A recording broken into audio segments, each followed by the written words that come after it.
So hello viewers, আপনাদের মাঝে নিয়ে আসলাম একটা নতুন বাইক। এটার নাম হচ্ছে ইয়ামাহা আরএক্স। এটা সমস্যা হচ্ছে, এটা চেন যখন ঘুরে তখন প্রিমিয়ামটা অটো ঘুরে। কারণ হচ্ছে এই যে নাটটা দেখতে পাচ্ছেন চেন স্পকেটের, এই নাটটার চুরি খেয়ে গেছে। এই দেখুন, এই নাটটা ইজি ভাবে ফ্রি ঘুরে। সো আমরা কি করব, এটা একটা নতুন নাট ইনস্টল করে দেব।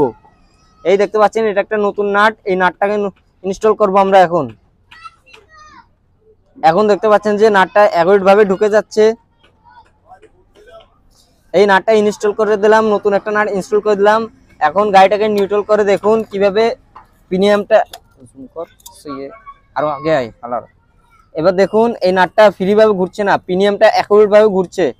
সো আপনাদের যদি এরকম কোনো সমস্যা থাকে তাহলে আপনারা আমাদের সঙ্গে যোগাযোগ করতে পারেন। আমাদের ঠিকানা হচ্ছে সলখলা ক্রসিং লেবার কলোনির মাঠে।